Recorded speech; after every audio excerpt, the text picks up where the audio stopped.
Welcome to episode 9. We are here to help you enjoy the best industry and the best sport around, railroading. Amtrak passengers were stranded on a train for a day and a half. Did you see that giant crane fall over? And we show you how to run a streetcar. This is Railroad Showcase.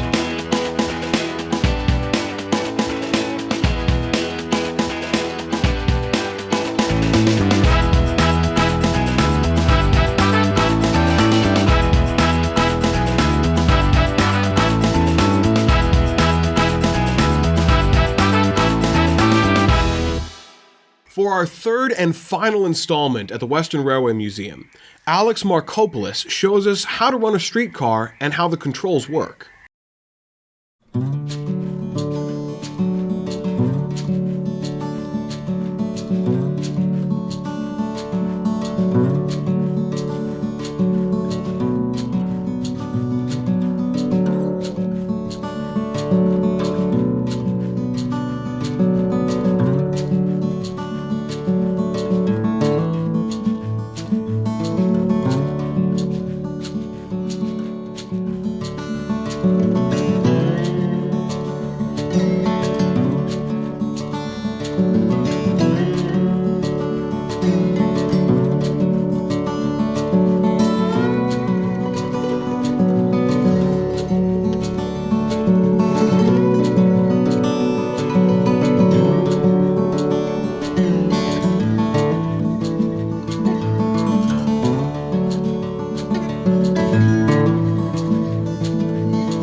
So what you've got going on here, this is your essentially accelerator, your reverser, and your brake.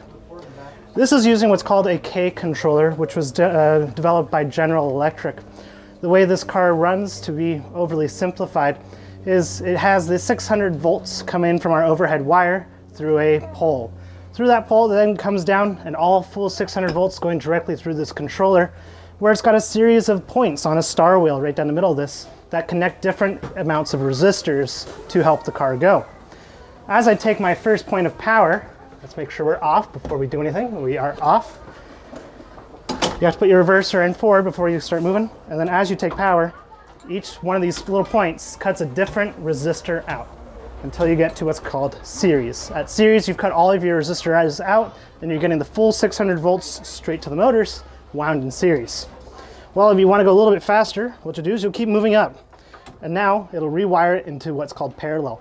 So now you've got your motors wired in parallel, and you've got all the resistors back in the circuit. Working your way up, again, you're cutting out different resistors until you get no resistors in the grid, and now you're running in full parallel. Both motors are getting full 600 volts while running in parallel. Now, when you're done moving forward and you're ready to stop, well, you've got your brakes. Well, to make a lot of noise, you've got emergency. This position here is apply. Everything in here is apply. Lap, which is no air coming in, no air going out. And release, which exhausts all the air from the brake cylinder out into the outside world, releasing your brakes. As you want more air to get a little bit of stopping power, do a little bit at a time until you get the desired amount of air pressure in your gauge, otherwise known as what's inside your train air. And that is how this car works. So the bell on this car is located up top, right here.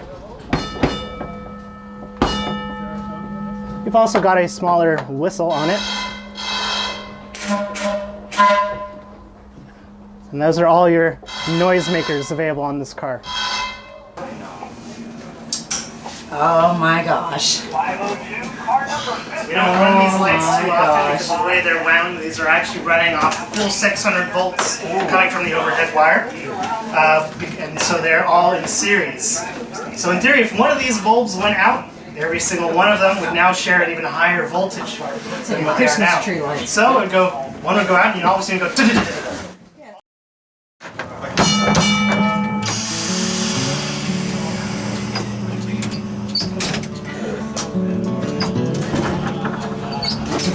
I turned it off earlier. I'll try not to.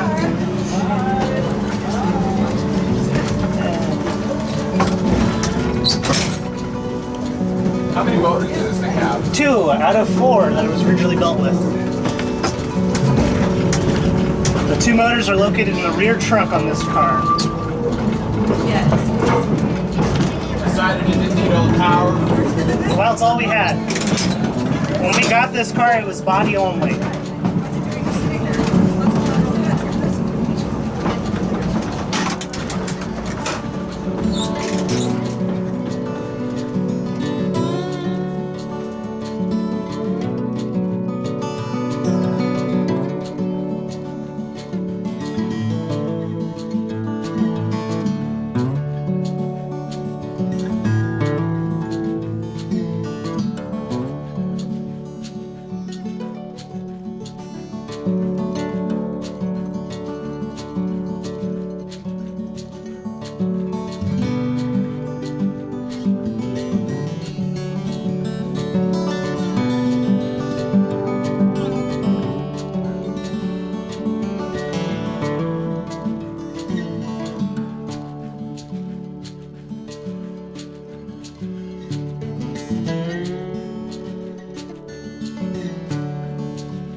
Didn't he do a good job of explaining the system in that streetcar? He really did. Not only was it thorough and very informative, but it was very concise too. It wasn't overly complicated. You know, and none of that was rehearsed at all. It was all off the cuff, and all of the aerial footage was Alex's too. So, Alex, thanks for all the help.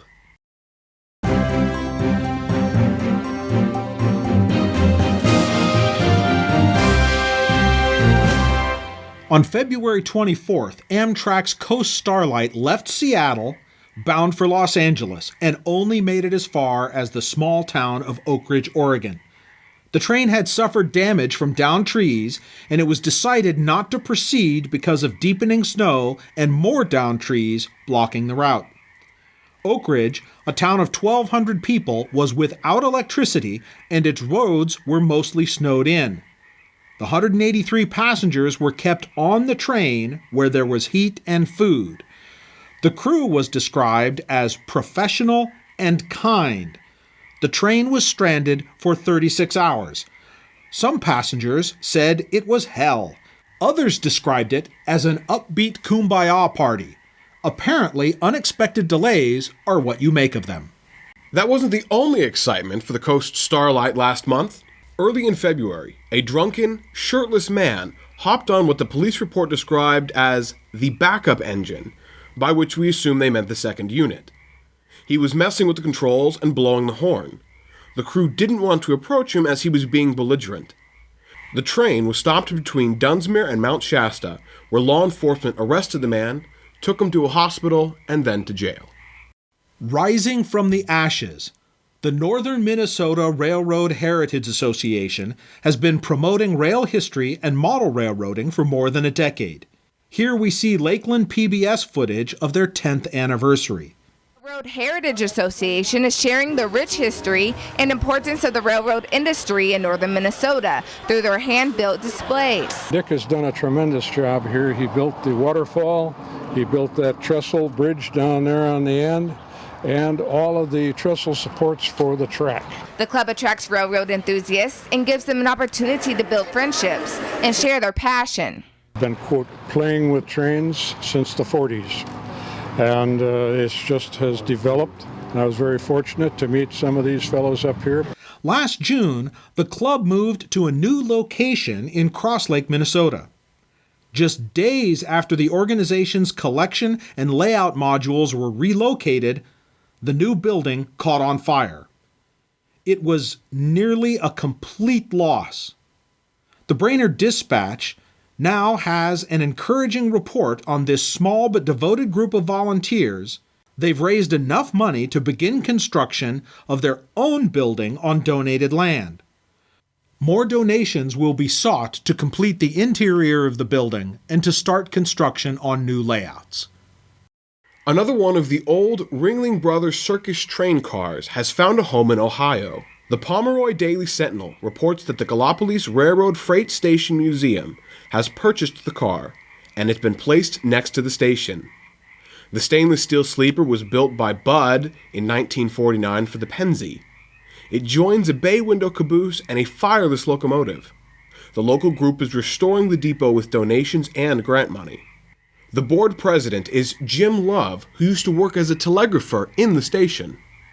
Everyone knows that Friday, May 10th is the big day at the Golden Spike National Historic Site. The first round of parking passes has already sold out. The next round goes on sale in early April. Some estimates say the site should expect between 8,000 and 15,000 visitors that day. They're planning on performances, music, reenactments, model railroads, and more. They will be building stadium-style grandstands and bringing in a lot of extra porta-potties. Some of the Manitou and Pikes Peak cog railway cars were run to the bottom of the line and lifted onto lowboys.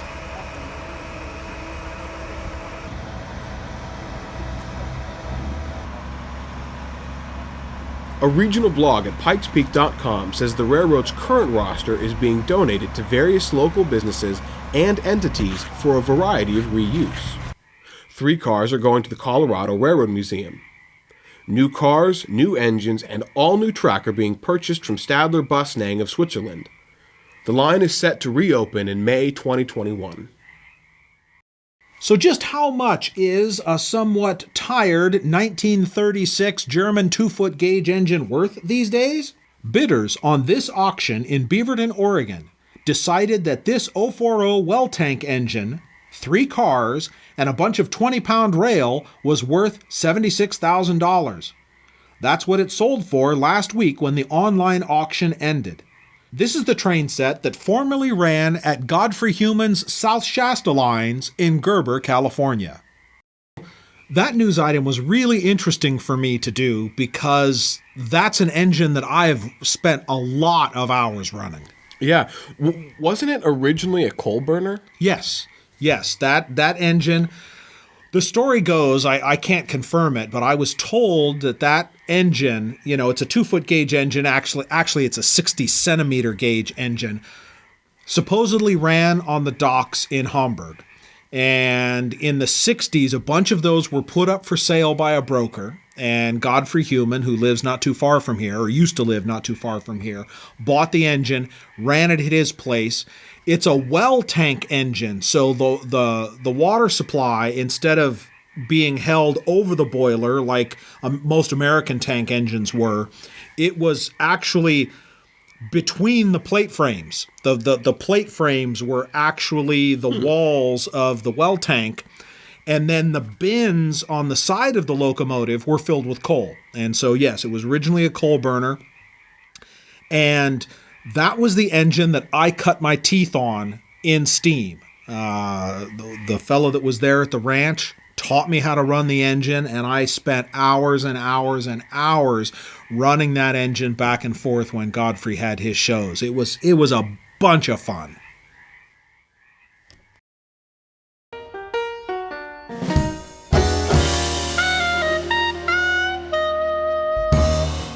Okay, the word favorite doesn't apply to all of this favorite find. So what's cool is that the 9-mile line between Varese and Porto Ceresio, Italy, near the Swiss border, has been completely modernized. What's not so cool is what happened a couple of years ago during construction. This crane was lifting a huge steel section of the viaduct.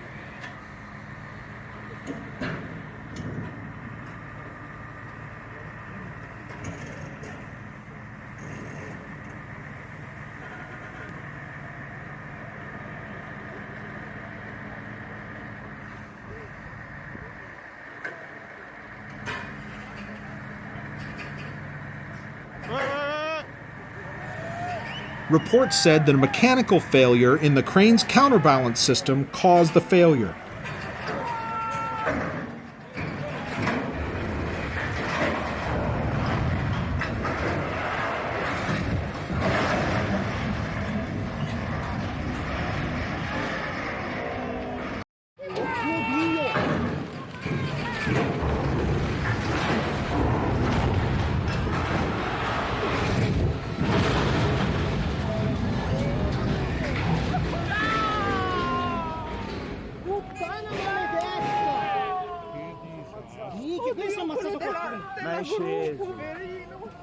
The operator had to jump down 10 feet at the last second.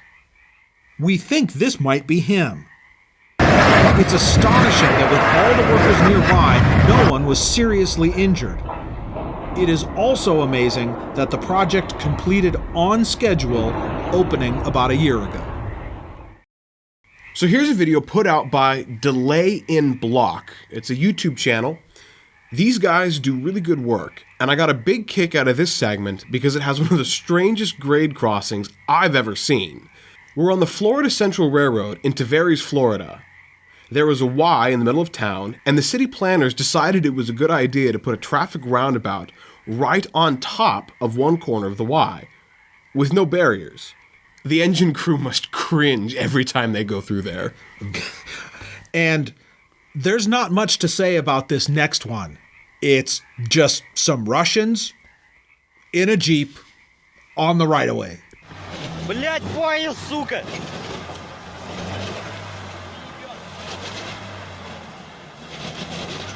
Вылазь, Эльдар! Да вылазь, блядь! Пизда! Ебать! Ебать! Пизда! Пиздец! Stay off the tracks. Stay off the tracks. To wrap up this week, we're going to go to Washington State, to the CHEHALIS Centralia Railroad. This promotional piece was shot by Andrew Ballarud of AB Creative.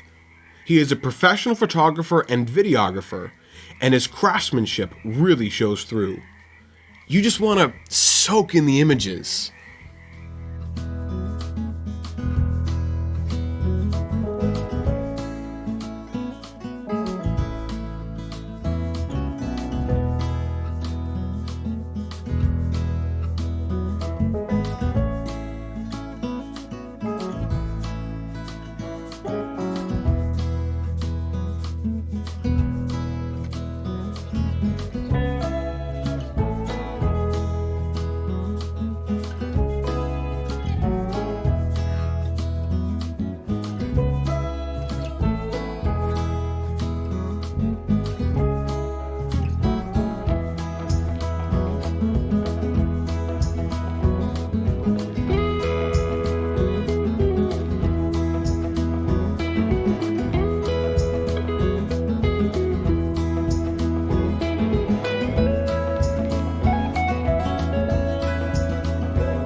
Okay, that's it for episode 9. We're glad you joined us. Be sure to keep the counterbalance straight on your crane and keep your Jeep off the tracks. Thank you guys so much, you Gold and Silver Spike members. Your support is what really makes this show possible. Keep your hand on the throttle and your eye on the rail.